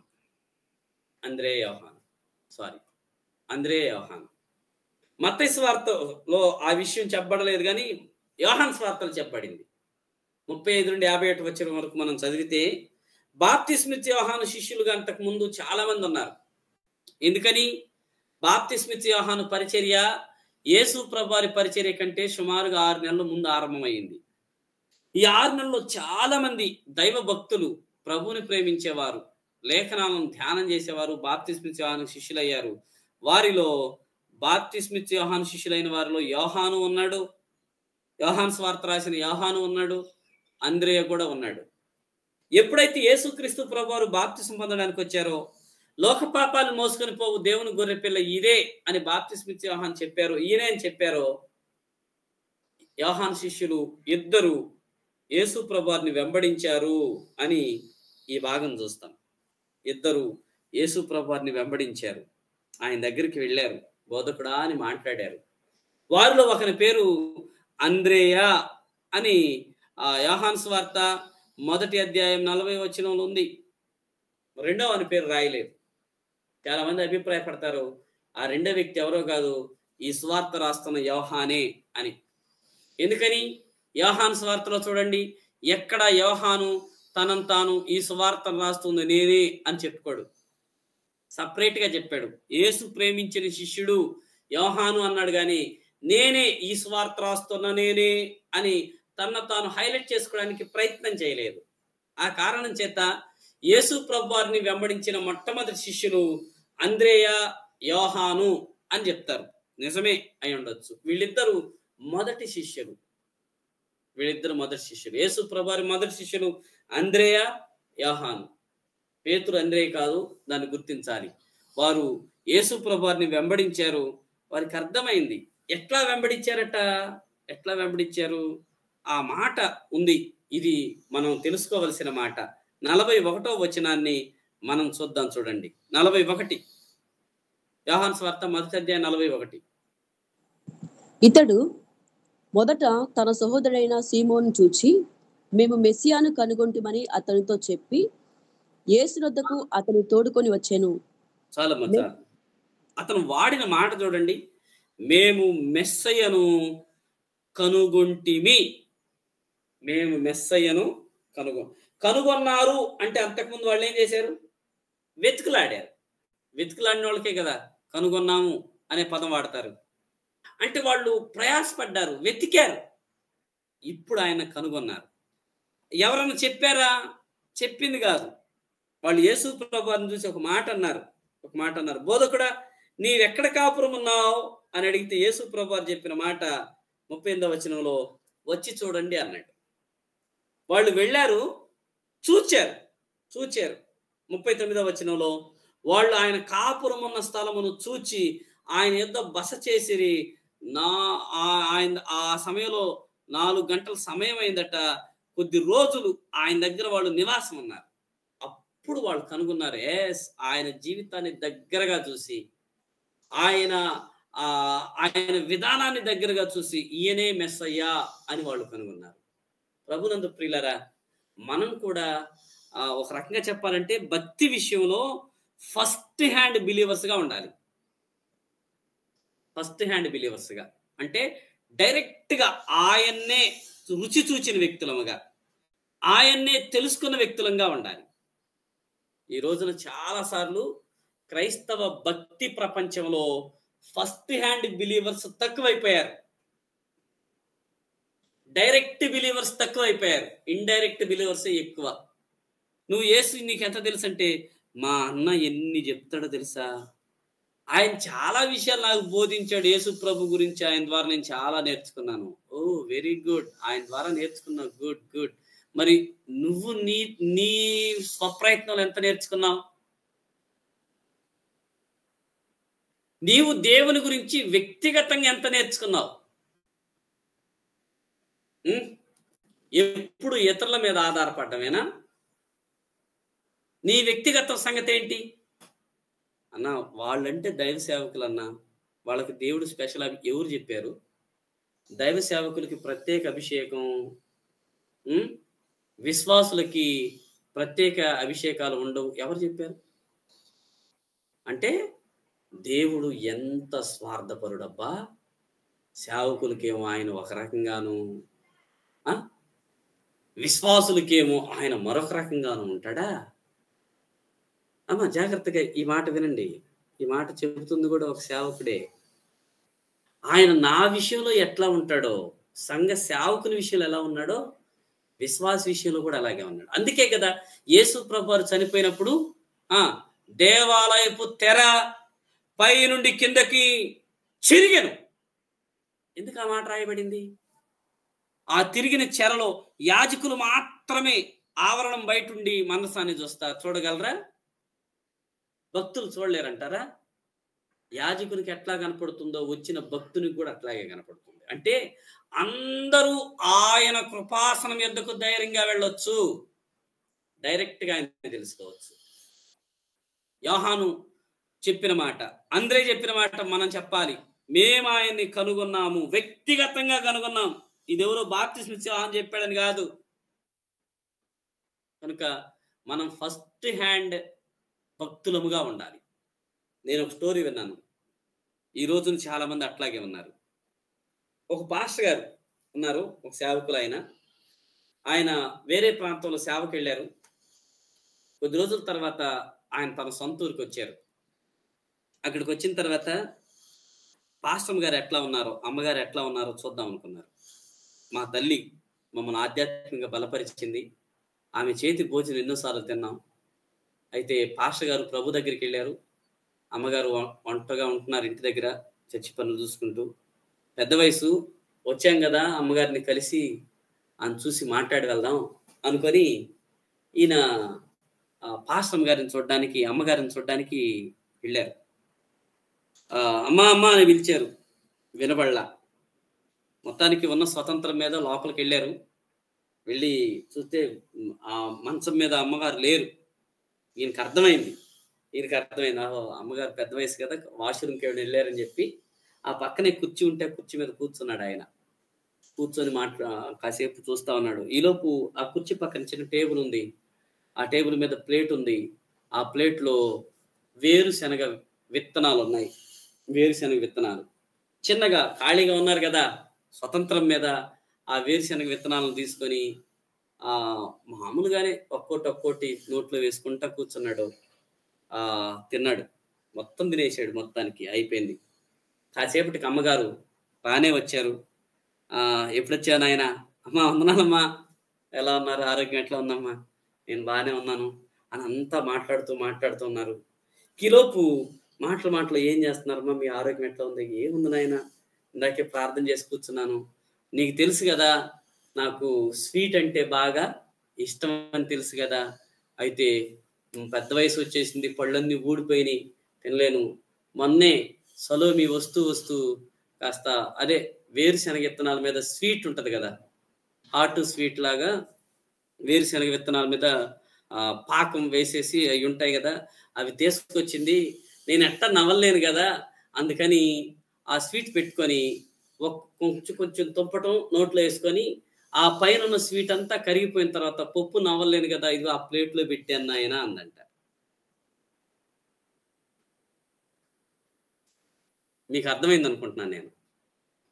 అంటే ఇప్పుడు దాకా ఆయన తిన్న ఆ వేరుశనగ విత్తనాలు అమ్మగారి నోట్లో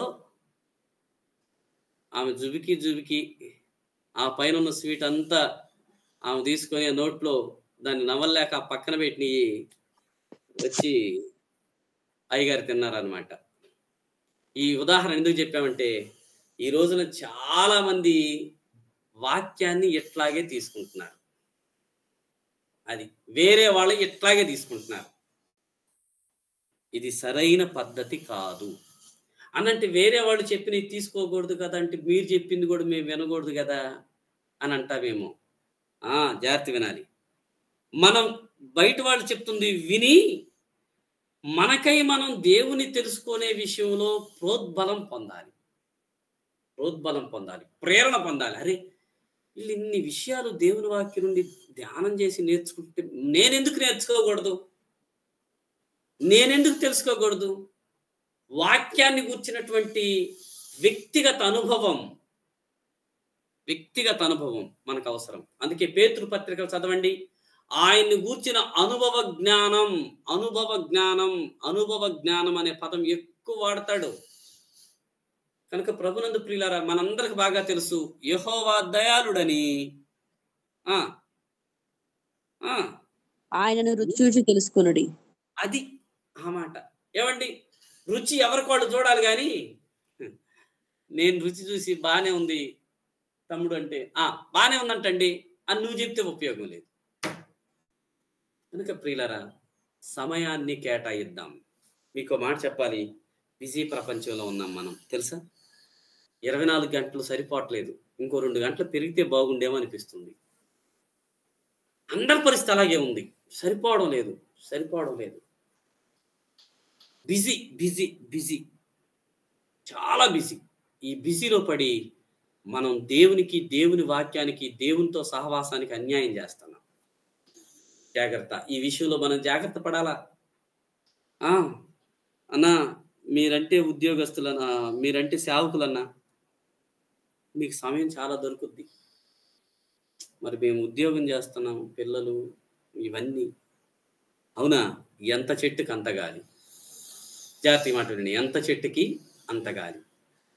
ఒక అన్న ఇట్లాగంటే, నేను ఈ మాట చెప్పాను, అన్న మీరు ఒక కుటుంబంలో ఉన్న వాటిని డీల్ చేయడానికి ఎట్లంటే సంఘంలో ఉన్న 40 కుటుంబాలను డీల్ చేయాలన్నా, యవనస్తుల సమస్యలన్నా, స్కూల్స్ అన్నా, ఆరోగ్యాలన్నా, వివాహాలు, బాధలు, తగు ఇంట్లో మా వ్యక్తిగత పనులు, పిల్లలు. మరి చాలా మంది ఏమనుకుంటారంటే, పాస్టర్ గారంటే ఖాళీగా ఉంటారు, ఇంటి దగ్గరే, జాబే ఉండదు కదా. ఎవరు చెప్పారు? ఆ షర్టు మనం వేసుకుంటే తెలుస్తుంది. ఆ కుర్చీలో మనం కూర్చుంటే తెలుస్తుంది. అందుకే ఎంత చెట్టుకంత గాలి. కనుక ప్రియులారా, మనం ఎన్ని పనుల్లో ఉన్నా ధ్యానం, దేవుని వాక్యాన్ని ధ్యానం చేయడం, ఆయన్ని వ్యక్తిగతంగా అనుభవపూర్వకంగా తెలుసుకోవడం. అంద్రేయ, యోహాన్ చెప్తున్నది మేము కనుగొన్నాం. వ్యక్తిగతంగా కనుగొన్నాం. అందుకే వాళ్ళ జీవితాలు అంత ప్రభావవంతంగా ఉండగలిగాయి. మరి ఈ ఉదయం వేళ ఈ క్లాసులో చివరిగా ఈ అప్లికేషన్‌లో మనం గుర్తుపెట్టుకుందాం. ప్రభు విషయంలో మన వ్యక్తిగత అనుభవం ఎట్లా ఉంది? మనం ఈ మాట చెప్పగలమా? నేను కనుగొంటున్నాను, ఆయన్ని రుచి చూస్తున్నాను, ఆయన్ని ధ్యానం చేస్తున్నాను అని చెప్పగలమా? మరలా ఈ మాట చెప్తున్నాను. మధ్యవర్తిత్వ భక్తి పక్కన పెడదాం. సెకండ్ హ్యాండ్ ధ్యానాలు పక్కన పెడదాం. వ్యక్తిగత అనుభవం, ఫస్ట్ హ్యాండ్ భక్తిని మనం కలిగి ఉందాం. ఆ అంద్రే చెప్తున్నట్టుగా మనం కూడా చెప్పాలి. మేము మెస్సైని వ్యక్తిగతంగా రుచి చూస్తున్నాం, కనుగొంటున్నాం, ఆయన గూర్చిన అనుభవ జ్ఞానం మేము కలిగి ఉన్నాం అని చెప్పగలిగితే మన ఆధ్యాత్మిక జీవితాలు మరింత దీవెనకరంగా ఉంటాయి, ప్రభువుని మహిమపరిచేవిగా ఉంటాయి. యేసు ప్రభు చెప్పిన మాట మీరు నా శిష్యులగుదురు, మీరు నిజముగా నాకు శిష్యులగుదురు అని చెప్పాడు. కనుక ఇది చేస్తేనే మనం నిజంగా ఆయన శిష్యులముగా, ఆయన పిల్లలముగా ఉండగలుగుతాము. అలా ఉండడానికి మరలా చెప్తున్నాం, పరిశుద్ధాత్ముడు ఎప్పుడు మనల్ని వెన్నంటే ఉన్నాడు. అరణ్యంలో ప్రభు పక్కనే ఉన్నట్లుగా మన జీవితంలో కూడా ఆయన మనకి సమీపంగానే ఉన్నాడు, పక్కనే ఉన్నాడు. ఆయన సహాయం చేయడానికి సిద్ధం.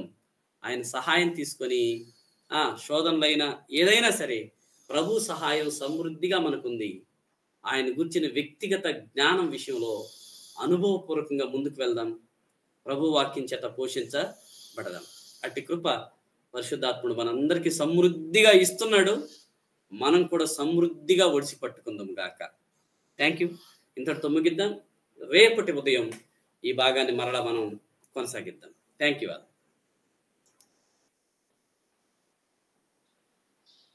హల్లెలూయా. దేవుడి నామానికి మహిమ కలుగును గాక. ఇంతవరకు వాక్యాన్ని అందించిన దైవజనులకు హృదయపూర్వక వందనాలు తెలియజేస్తున్నాను.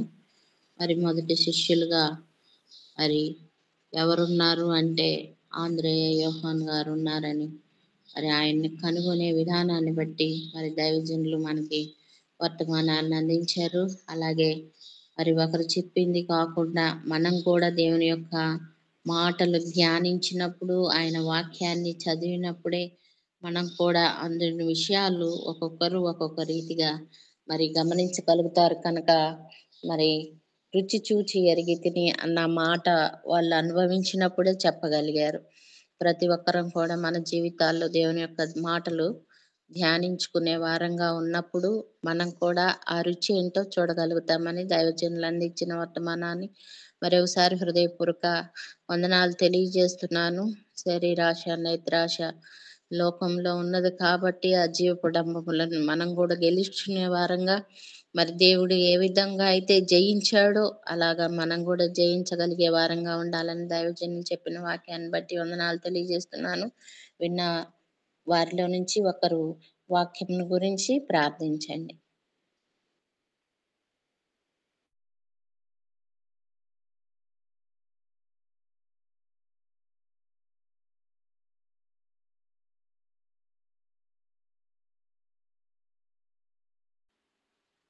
ఆలస్యం చేయక ఒకరు ప్రార్థించండి. పరమ తండ్రి, మా ప్రియ ప్రభువా, నీ పరిశుద్ధ నామమునకు ఎనలేని స్తుతి వందనాలు చెల్లిస్తున్నాం. నీ దయని బట్టి, నీ కృపను బట్టి, నీ దాసుల ముఖాంతంలోంచి ప్రభు మాట్లాడిన విధానం బట్టి స్తోత్రాలు తండ్రి. ఆ వాక్యం మాలో నీరు కట్టి ఫలింప చేయండి ప్రభువానికి స్తోత్రాలు తండ్రి. దేవ ధ్యానం చేసే అనుభవం మాకు నేర్పించండి. నీ వాక్యంలో బలపడేటట్లుగా ప్రభా నాయన ఇతరులు చెప్పిన మాటలు వినినప్పటికీ మా అంతటి మేము కూడా నీ వాక్యాన్ని ప్రభా చదవడానికి, ధ్యానించడానికి, రుచి చూడడానికి సహాయం చేయమని ప్రార్థిస్తున్నాం తండ్రి. నా ప్రభా ఈ జూమ్ యొక్క గూగుల్ మీట్లో పాల్గొన్న ప్రతి ఒక్కరిని మీరు ఆశీర్వదించండి ప్రభా. నీ దాసులు చెప్పిన మాటలు మరలా మేము నెమరవేయడానికి ప్రభా దాని ప్రకారం మాలో కూడా కొంత ధ్యానం చేయడానికి సహాయం చేయమని ప్రార్థిస్తున్నాం తండ్రి. లీడింగ్ చేస్తున్న సహోదరిని మీరు దీవించండి, ఆశ్రయించండి. ఎందరైతే పాల్గొన్నారో వారందరూ బట్టి వందనాలు చెల్లిస్తున్నాం తండ్రి. నీకు స్తోత్రాలు తండ్రి. నానాటికి ఈ నిస్సి ప్రభా నా తండ్రి బైబిల్ క్లాస్ను మీరు దీవించి ఆశీర్వదించండి ప్రభా. నీ స్తోత్రాలు నాయన. ప్రభా ఇంకా అనేకలు పాల్గొన్నారు, సహాయం చేయండి ప్రభా. చాలామంది పాల్గొని మరలా ప్రభా నా తండ్రి ఆగిపోతున్న బిడ్డలను కూడా పాల్గొనేటట్టుగా చేయమని ప్రార్థిస్తున్నాం ప్రభా. మీరే సహాయం చేసి నడిపిస్తారని మేము ఆ ప్రార్థనని పాసంగా చేర్చుకుంటారని యేసుక్రీస్తు పుణ్యనామాన్ని బట్టి మిక్కిలి వినయంతో బ్రతిమలాడి వేడుకుంటున్నాం పరమ తండ్రి. ఆమేన్. ఆమేన్. ఆమేన్. ఆమేన్. ఆమేన్. ప్రైజ్ ది లార్డ్ పాస్టర్ గారు. ప్రైజ్ లార్డ్, ప్రైజ్ లార్డ్ అయ్యా. ప్రైజ్ లార్డ్ అండి. అందరికీ వందనాలు. ఆశీర్వాదం ఇస్తున్నాం. మన పరమ తండ్రి అయిన దేవుని ప్రేమ, యేసుక్రీస్తు ప్రభువారి కృప, పరిశుద్ధాత్మ దేవుని సన్నిధి సహవాసం సదాకాలం మనకి తోడై ఉంటుండగా దేవుని గురించిన అనుభవ జ్ఞానంలోకి మనం ఎదిగి స్థిరపడి ప్రభు మహిమ కొరకు జీవించటకు అందరికీ సహాయం చేయగలగాక. ఆమేన్. ఆమేన్. ఆమేన్. ఆమేన్. ఆమేన్.